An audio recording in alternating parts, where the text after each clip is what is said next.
Hi, this is Dr. Simon Romero and I'm here to present you section 14.3 partial derivatives.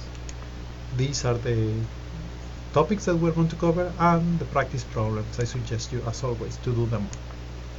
Let me tell you a little bit about the idea of the partial derivative. In a function of one variable x, a change of x produces a change in f of x. So in other words, if you change the inputs, the outputs change. The quotient between the change of the outputs with respect to the change of the inputs, in other words, the change of x with respect to the change in x, is given by f of x plus h minus f of x. That's the change of the function, and h is just the change in x. So it represents the average rate of change of f when x changes to x of x plus h. If we take the limit of the average rate between the change of the function with respect to the change in x, we obtain the derivative or the slope of the tangent line if we want to see it geometrically, or the instantaneous rate of change. Now suppose that f is a function of two variables. In this case, f depends on both x and y. So using the same idea as the single variable case, we can change x and y one at a time. So for example, in this case, if you want to start just changing x, we're going to just change x and leave y constant. This idea is the idea of the partial derivative. When you take the limit when h goes to 0, this will give you how the instantaneous rate of change of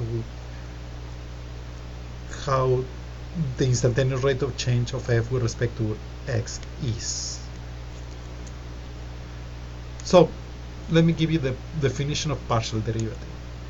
The partial derivative of a function of two variables f of xy with respect to one of its variables is the instantaneous rate of change of the images with respect to such a variable. In other words, the thing that we're saying is we're taking the limits that we were just talking a little bit before.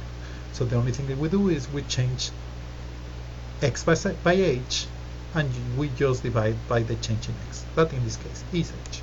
And you can do the same thing for y. So let me just really quick to the geometric idea of the partial derivative.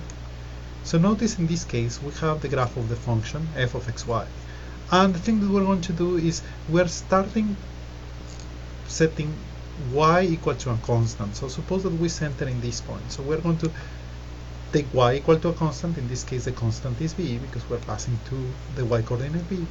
And the thing that we're going to do is we're going to see what happens when you restrict yourself to points that are in y equal to b. You are restricting yourself for points that are in this plane. So in other words, you're taking the cross section of the graph of the function with respect to the plane y equal to b. Now when you take the rate of change, the instantaneous rate of change, it tells you how much this particular curve is changing with respect to x. The same thing for y. You leave x constant, so you are only moving y, and what does that give you is the cross section with respect to a plane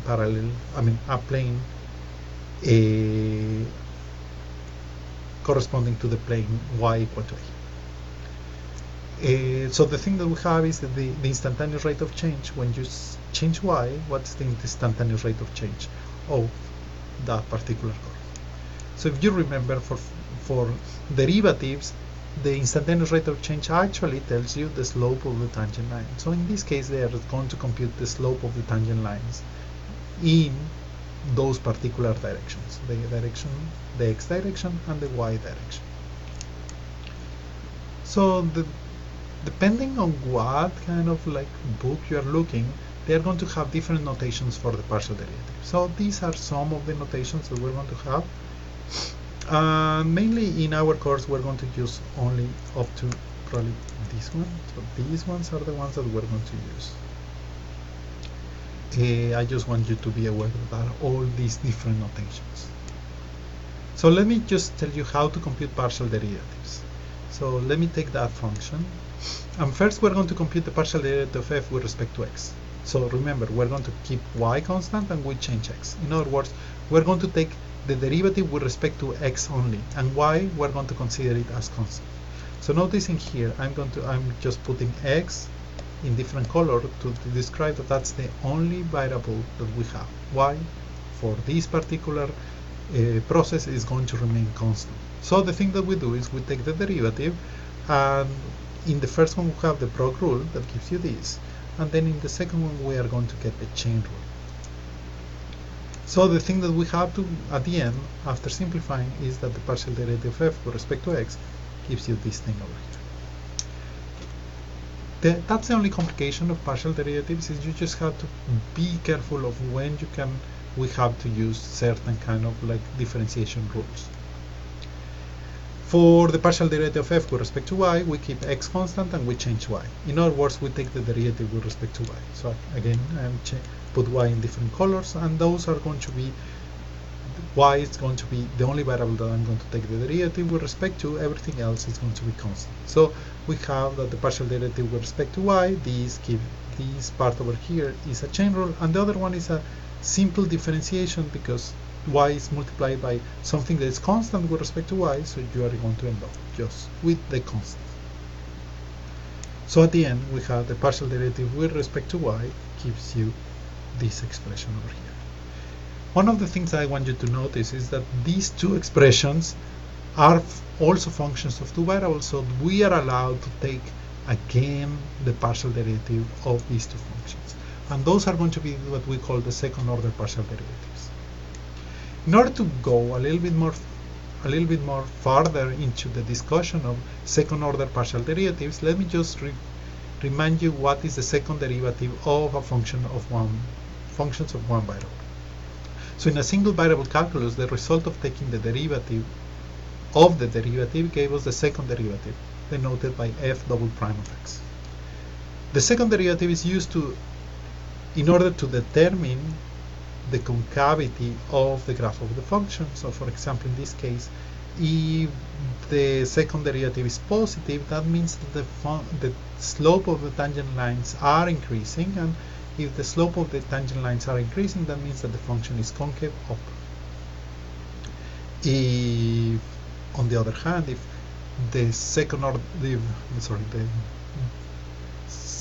derivative is negative, that means that the slopes of the tangent lines are decreasing, and if they are decreasing, that gives you that the function is concave down. Well, the graph of the function is concave down. So the thing that we're saying, if the derivative is positive, the function is concave upwards. Well, I should say here the graph of the function is concave upwards, and if the derivative is negative, then the graph of the function is concave downwards. So that's going to give us some kind of interpretation of some of the partial derivatives. So let me tell you about the second order partial derivatives. The second order partial derivatives are just the partial derivatives of the partial derivative. So we can take the partial derivative of f with respect to x and take the partial derivative with respect to x again. So the thing that you obtain is these. These are the ways that we're going to describe or denote this second order partial derivative with respect to x both times. Either like this, or like f sub xx. We can take the partial derivative with respect to x and then take the partial derivative with respect to y. That either is going to be denoted like this or f sub xy. We can do the other way around. We can take the partial derivative with respect to y and take the partial derivative of that partial derivative with respect to x. So it will be either this or f sub xy. Notice that these orders are a little bit different depending on what notation you are using. As a matter of fact, that's not going to matter for us, and you will see why in just a moment. Or finally, you can take the partial derivative with respect to y and then take the partial derivative with respect to y again. You obtain either this notation or f sub yy. Now, the second derivative f sub xy and f sub yx are called the mixed partial derivatives. Similar to the functions of one variable, the non-mixed second order partial derivatives, in other words f sub xx and f sub yy, will determine the concavity of the function in the respective direction. Let me give you an example. Find the second order partial derivatives of this function. So we start computing the first order partial derivatives that we have right here, and then we're going to take the partial derivative of this function with respect to x, and then the partial derivative of this function with respect to y. We will do the same for the other partial derivative, and in total we're going to have 4 second order partial derivatives. So we take those ones, and these are the results that we obtain here.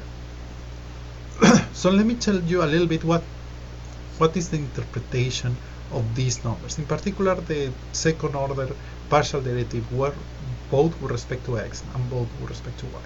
So the first one, this 6 over here, means that the function is always concave up in the x direction, no matter what xy we take. This minus 14 says that the function is always concave down in the y direction, no matter what xy we take. Now the question is, well, first of all, what does these two represent? The geometric representation of these two is a little bit more complicated, but notice that they are equal to each other. So we're going to discuss about when these two things are equal in the next slide. But before doing that, let me just go back to this 6 and that, and the concavity up and the concavity down in the x and the y direction. Why? I mean, does that make sense that these two second order partial derivatives give you numbers? And the answer is yes, just because of the value of the function. The way the function is. Notice that this is actually the hyperbolic paraboloid. It has the two telling signs of the hyperbolic paraboloid. So at the end, the thing that you're going to have is, in the x direction, you're going to have parabolas opening upwards, something like this. And in the y direction, you're going to have parabolas opening downwards, and that gives you the saddle look, if you remember that the hyperbolic paraboloid has. So notice that that's going to be more or less the shape of the graph of this function, and so it does make sense that these concavities are always the way they are. So let me just tell you what happened with the mixed partial derivatives. Clairaut's theorem said that you really don't have to worry about the mixed partial derivatives. They are going to be the same, but as long as they are continuous. Now, in our class, all our partial derivatives, if they, the second order partial derivatives, if they can be expressed as a formula, they are going to be continuous. It's very difficult to come up with a formula, a closed formula that gives you a discontinuous function. So basically all the functions that we're going to see are going to satisfy this condition, and therefore the mixed partial derivatives are going to be continuous. Let me go to the formal definition of differentiation. So we're going to say that a function is differentiable if this happens. If delta c, that is just the change in f when x and y both change, can be expressed of this form. Delta c can be expressed as the multiplication of the partial derivative times the change in x, the multiplication of the partial derivative with respect to y times the change in y, plus an error that is going to go to 0 when delta x and delta y go to 0. This is kind of like a complicated definition, and the only thing that we need this definition for is because of the next section. But there is a simpler way that we can determine whether a function is differentiable or not.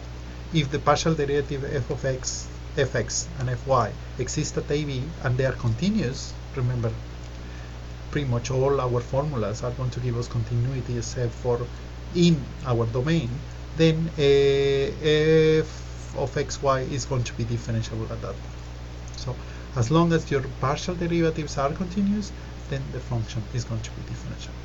And with this, we finish the video tutorial for this section. Thank you very much.